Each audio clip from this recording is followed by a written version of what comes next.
Could the Chicago Cubs win a World Series with Jed Hoyer in charge? We talk about it next.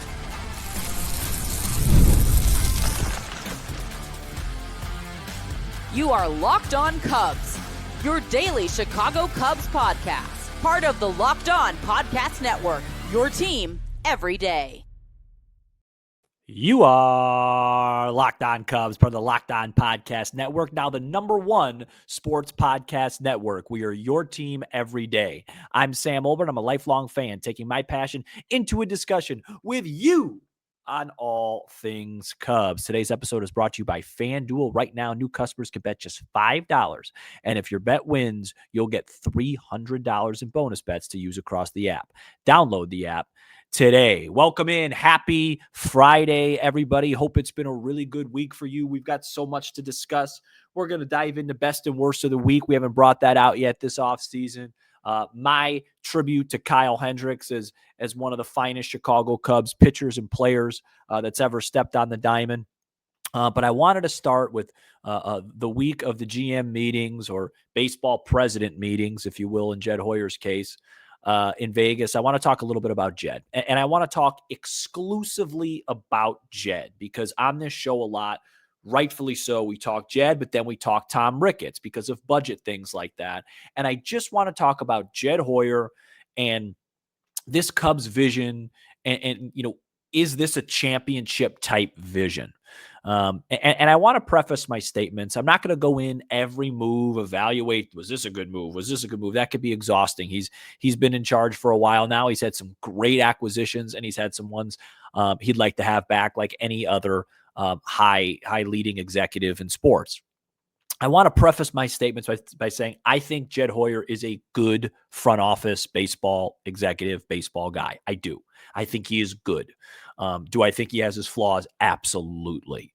But I don't think he's bad. I never really thought the Cubs should or would have fired him.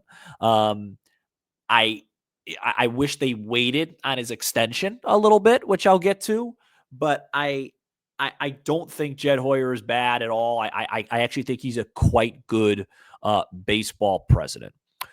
The first question you have to ask yourself when evaluating, hey, is he a championship level? And I was going to say executive, but he is a championship level executive because he won a World Series as a GM and did so with the Red Sox as well, or worked for them. But in terms of being the #1 guy in charge on the baseball side, the baseball president, can you win a championship with Jed as the baseball president?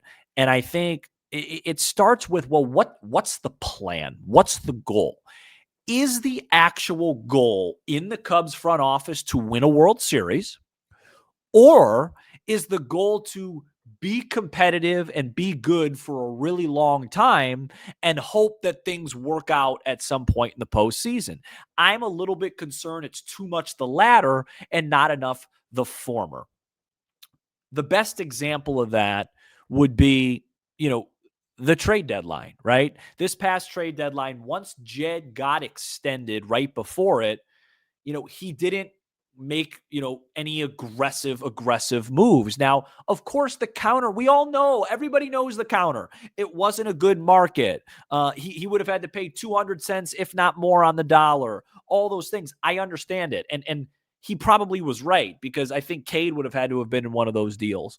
But the point is we've yet to see Jed really go out of his comfort zone to make a big acquisition, except for the Kyle Tucker trade.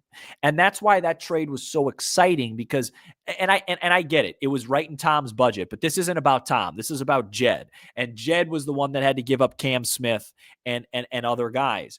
And I firmly believe that he would not, I'm going to say it again, I firmly believe he would not have made that deal if he had already been extended, right? That was an aggressive move. He knew he had to put a playoff team out there, to get extended and keep his job longer. So when it comes to Jed, what does he do really well? Well, I think he's really and I think he's even getting better at this, just making good, smart, shrewd moves. I mean, just using the last offseason. I mean, Matthew Boyd, beautiful. Shota, for the most part, has been really good. You look at, the small things that I'm sure Carter Hawkins and Zombro and the pitching infrastructure is getting better with Thielbar and Pomerantz, and Palencia took a step forward this year. There's no bad contracts on the Cubs. You don't look anywhere and go, that's a brutal contract. The Dansby Swanson contract is not a bad contract in a vacuum. The Ian Happ contract is not a bad contract in a vacuum. But it's also kind of like you look around the diamond and it's just, 20 million guy here, Saya's over there, JMO 18, Dansby 27, Nico might sign an extension, and it's like, just kind of solid. And then developing the young players like Pete, Michael Bush, Matt Shaw, Cade Horton, etc. And, being in a healthy place financially with flexibility beyond 2026, which we've talked about. And then, still having a healthy enough farm system where you can turn those into assets and trade for guys and whatnot. It's a very healthy place. But at some point, I still have apprehension if Jed will go out and make that championship move. And that's the ultimate question that surrounds Jed Hoyer. I think he's a good, solid baseball president. But to win a World Series, if you're in that place, you got to go out and do it. You got to go out and make that move. And what last trade deadline taught us, and hopefully taught Jed, is that sometimes you have to make those moves a little bit earlier than you'd like, because the trade market might not be what you think it is at the end of July. So maybe the time to be aggressive is in the offseason. Maybe the time to be aggressive is now. Okay, I get it. Oh, let's just wait till after the CBA. We know the Dodgers are really good. Well, the Blue Jays took them to 7 games. You're telling me you can't add Kyle Schwarber or some sort of bat like that? Figure out the rest later. And then you go trade for a guy like Joe Ryan or Mackenzie Gore, whoever it is, and then you rebuild your bullpen in the same way you did last year because you've earned that trust. You did an outstanding job with it.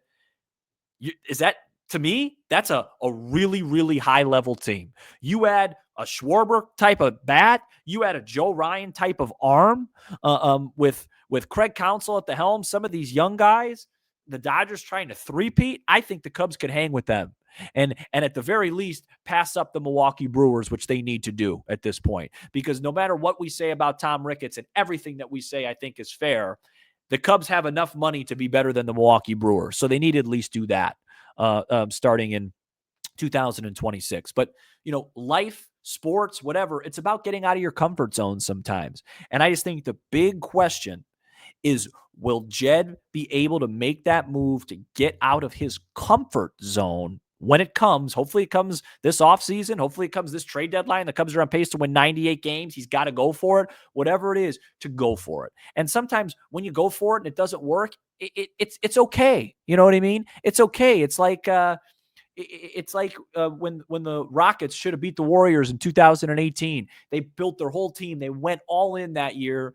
Chris Paul got hurt. They came up short. It is what it is. But I'll always respect that team because Daryl Morey and the Rockets, they went for it when everyone else was like, let's just wait for Durant to leave Golden State. We don't want to compete with them. We know we're not going to lose. No, they went for it. And they came within, 1 3-pointer or whatever it was of being able to beat them.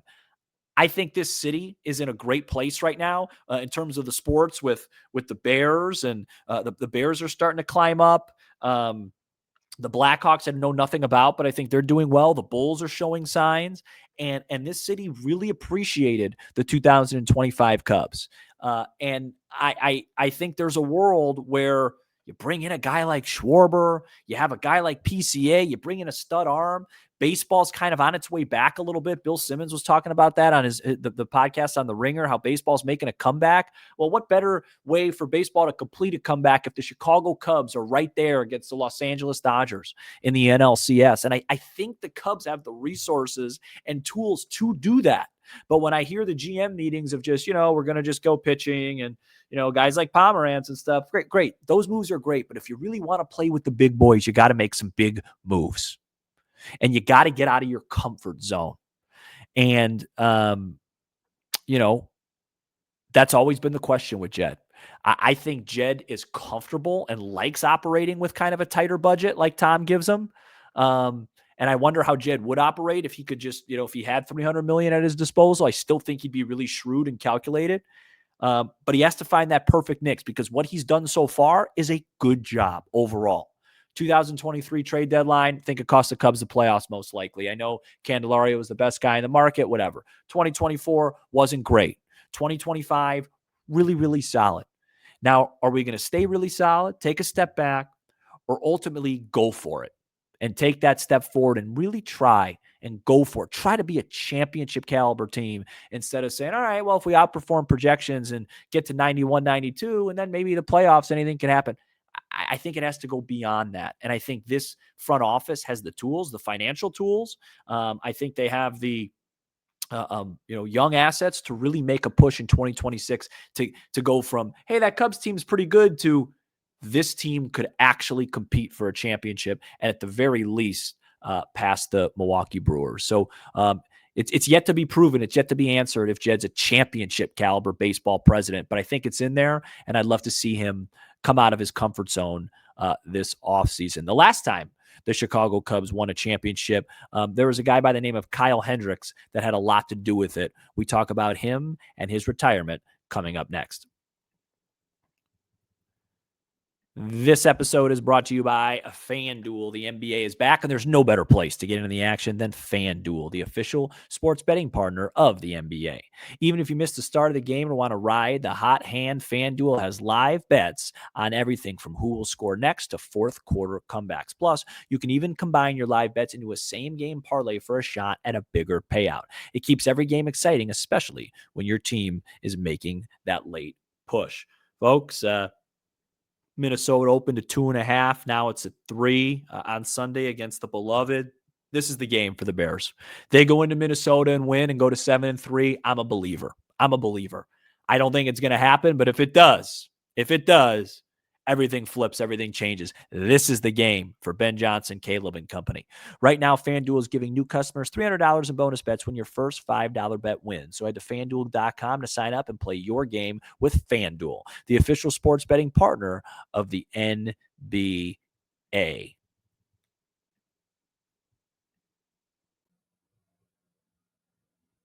Thank you for making Locked On Cubs your first listen of the day. And thank you for making Locked On the #1 sports podcast network. We're back here, and I hope you guys had a chance, by the way, before we talk about Hendricks, to check out Matt's episode from Thursday, because I think it's kind of a really interesting fit from what I just talked about in the first segment and what he was talking about Thursday about, how the Cubs need to replace Kyle Tucker, whether they bring him back or not. Okay, if they don't bring him back, you have to replace him.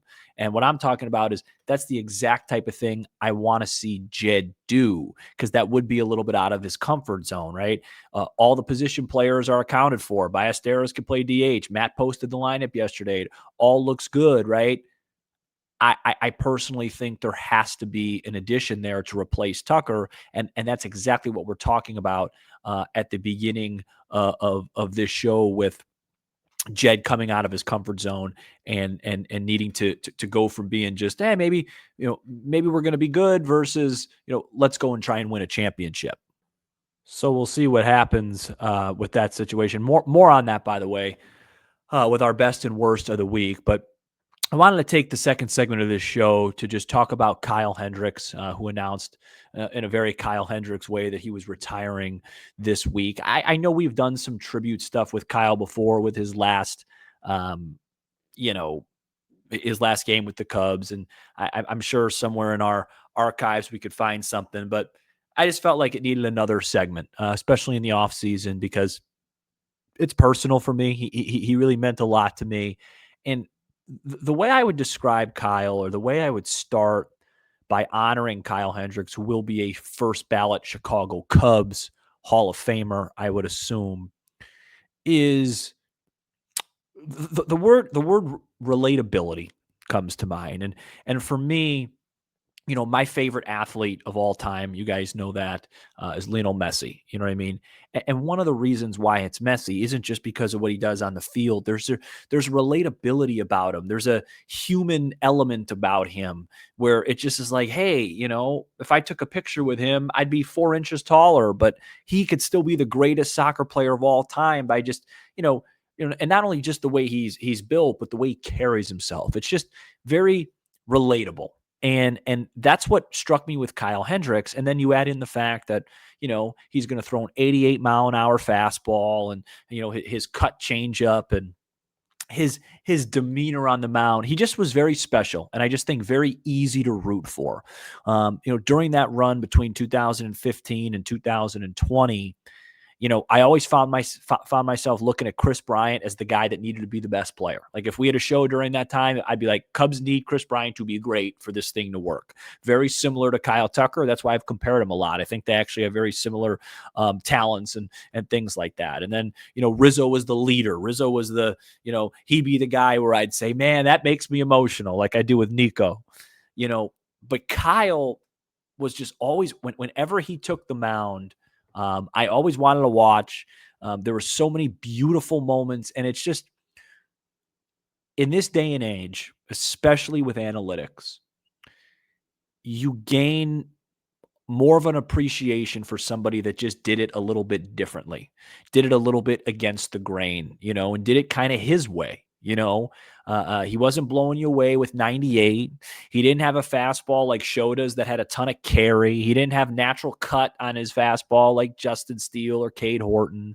He just, he was Kyle Hendricks. He had his cut changeup. He was very smart in the way that he pitched. And in his prime was one of the best pitchers in baseball in a very unique way. And I always appreciated that. And I think, when you look back on his career, all the moments, it's seriously, it's hard not to get emotional thinking about him going up against the best pitcher of a generation in Game 6 of the World Series at Wrigley Field and dominating that Dodger lineup, or taking the ball in Game 7, or taking the ball in Washington in the decider. He didn't pitch well in that game, but they still won. The 81 pitch complete game shutout against the Cardinals, and just the way he carried himself, just such a, he's one of those guys that I don't know him at all. I've never met him, never spoken with him. I'm going to probably try my best to get him on the show, see what I could do. But it's impossible to think he's not a great guy, after spending that much time watching him. And, he threw some of the most important games. And, it feels like for me, and I don't know if it's because Rizzo's retired. Now Hendricks is retired. Lester, of course, is retired. Arrieta is retired. Baez has been up and down. Chris Bryant obviously really struggling. Kyle Schwarber thriving. But for the most part, I don't know what it is. I've gotten a little bit more nostalgic lately about the 2016 group and that core group. I think it's because this group, the Cubs team, got closer to winning a World Series. They still have a ways to go.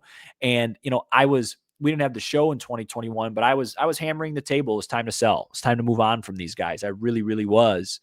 And I think that kind of, because I was on the side of that, I think it made me a little bit less nostalgic of that team, of that era, and of those guys. And now that it's starting to come to an end for some of them in baseball, like Hendricks and Rizzo, I think it's time to start maybe honoring these guys more. It's the 10-year anniversary of the World Series. We'll see what the Cubs do for that. I know it's kind of tricky with Contreras because he's still playing for the rival team, but, it's crazy. It's crazy how 9 years passes by and how fast it can go and how appreciative you have to be to win, because winning a championship, when the Cubs won in 16, I think we all thought another one was coming right down the road. You just don't know. You don't know who's going to struggle. Chris Bryant was a rookie of the year and then an MVP and a World Series champion after a year two. And, who would have known that his career would have gone that way? And who would have known that Schwarber would have hit 50-something home runs last year? It's, we sit here every day and talk. It's hard to predict, but you have to appreciate it when it's going on. Because if you don't do that, you're missing out. And there was nobody that I appreciated more every fifth day than Kyle Hendricks. And I really hope that he, stays with the team or comes back to the team, works for the team in some capacity and is involved. I know he pitched for the Angels, but come on, he's a Cub. That's who he is. And my favorite Cubs pitcher of all time, no question about it, because he did it his way. And he delivered when it mattered most. He was consistent every year. It was obviously tough the last couple years to watch him struggle because I just think, unfortunately, with the way the league is now, you just can't. You have to miss bats a little bit. You can't leave it all up to luck. And Kyle was getting a lot of soft contact, but every other outing or every 3 or 4 outings was just a blow-up start. And when you do that, your ERA is going to balloon. And I think that's probably why it was a good time for him to call quits. But doesn't take anything away from a first ballot Chicago Cub Hall of Famer, one of the greatest Cubs pitchers to ever step on the mound. And in my opinion, along with his teammate, John Lester, the best big game pitcher I've ever seen in a Cub uniform. So hope you enjoy retirement, Kyle. And if you're watching, which you're not, please, you're welcome on the show anytime. I think we could have a great conversation. Coming up next, we talk about best and worst of the week. I got some really bad stuff I'm frustrated about with our Cubs team. We're going to talk about that coming up next.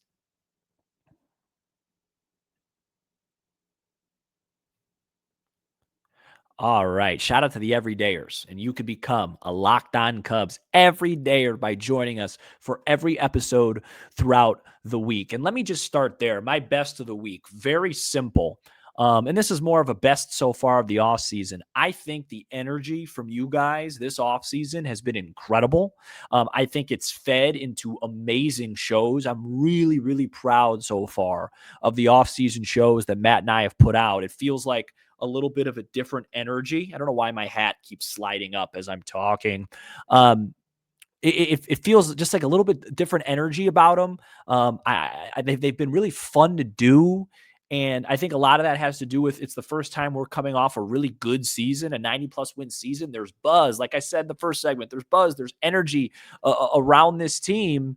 And I would love to see them capitalize on that in the offseason. I'll get to that for my worst of the week. But my best of the week has just been really, really fun shows to do. Sometimes in the offseason, the season ends and it's like, okay, let's, we'll review the team and we love doing this. And we're going to bring good shows no matter what, but they felt even a little bit more, just special lately. I don't know why. It just really felt really good. And I think it's because the audience has just been amazing. The comments, the engagement. It's been really, really fun to do these off-season shows so far, talking about all these different opportunities and ways to get better. The back and forth between Matt and I think it's been really fun. It's all organic. And, I think he's doing an awesome job with his solo shows. I've been loving watching those. And I hope you guys are enjoying it because we're enjoying your engagement. Worst of the week, I have a few things. The biggest thing is I have 3 things. Number one, just the rhetoric that came out with the Cubs this week. Matt talked about it. I don't want to repeat and step on his toes. He did a great job talking about it.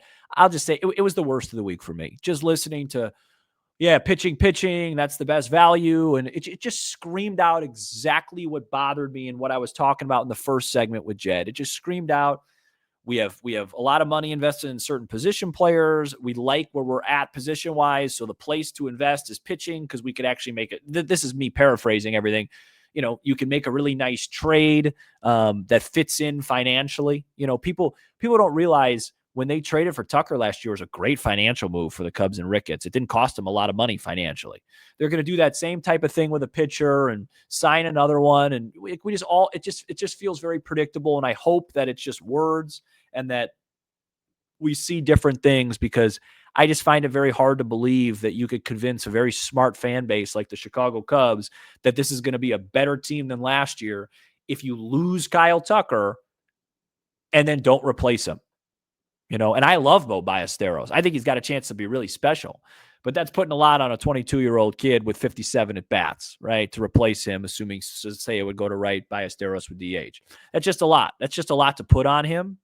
I think people are confused a little bit with my take on Tucker. I just don't think he's a $400 million guy, $350 million guy, but he's still a guy that you have to replace if he goes, like Matt was saying. You know, when Kyle Tucker was good, this offense was special. When Kyle Tucker wasn't, it wasn't. And when he wasn't playing, they weren't a very good offense either. They need that type of guy. We talked about it all offseason last year. They need that type of guy. I'm okay with it not being Kyle Tucker, but you have to go out and get somebody that resembles that, in my opinion, to keep this momentum moving, or you're really putting a lot of hope in Matt Shaw, Moises Ballesteros, and Pete Crow-Armstrong to get to levels that, you know, hopefully they're ready to get to, but they might not be. They're really young guys. So I just wasn't a huge fan of the GM meetings and the rhetoric that came out of that. I love the idea of pitching. And you know, run prevention, but you know, you scored 1 run in Game 5 against the Brewers. You could have great pitching and great run prevention. It's hard to keep a team down for 0. You know, got to score some runs. The other worst of the week, I have 2 more. Scott Boras at the GM meetings, just starting to get a little bit tired of him. And that's a compliment because it means he's doing his job great. Just feels like every offseason he's got all the big free agents this year besides Tucker. Sometimes I don't even realize the guys he's representing, and you just know when he's in charge how much of a headache it's going to be, how much of a long negotiation it's going to be. There's going to be some guys that come in February, and it's you know, are there any other agents out there? You know, is that something maybe that I could apply for? You know, does anybody need representation? You know, I think I'd make a really good agent. I really do. Don't you guys? Nah, I probably wouldn't. But man, that'd be fun to do. It seems like there's pretty much one guy doing everything right now, and you know, I'm getting a little bit tired of it. And the last thing is just on a personal level, for the 3rd time since mid-June, I've chipped the same tooth. I'm sure you guys probably noticed it. I'll get some comments on it right in the front there. Have to get that fixed as you're listening to this Friday morning. Don't know what's going on there. You know, I do a show for a living on YouTube, so I'd like to look somewhat presentable. And my teeth keep chipping. So not great there. And but a great week of shows. Like I said, appreciate you guys and would love to see Jed Hoyer. Can Jed Hoyer get out of his comfort zone like we talked about in the first segment? You know, just to be specific, what would that mean? Going to get a bat, even though the Cubs may not, quote, need a bat, right? Going out and you know, thinking a step ahead. Hey, you know what? Our offense was good last year, and you know what? We could use some pitching help, but let's just figure out a way to do both. I think even though the finances are limited, I think he has the ability to do that. Go build. I don't want to see a team that's just 88 to 92, 93 every year. Let's go try and win a title. And that's another conversation for a different day. I'd love Matt and I to have. Like, what's more valuable, winning a title 1 year and then being bad for the next 4 or 5, or being fairly close for 4 or 5 straight years but not winning one? For me, I'm looking for a title. I'm looking for rings. I want championships. I've seen the 2016 Cubs win a title. Like I said, I'm not a hockey guy, so I didn't get a chance to enjoy those. And I saw Messi win a World Cup. That's it. I'd like to get a 3rd ring. You know. Go for it. Go try and win a championship. Worry about the CBA later. You know, take some risks. We'll see. You know, based on Matt's episode yesterday and some of the stuff we're hearing, it doesn't sound great, but the offseason is just beginning. I'm Sam Olber. This is Locked On Cubs, part of the Locked On Podcast Network, your team every day. Have a terrific weekend, everybody. Appreciate you.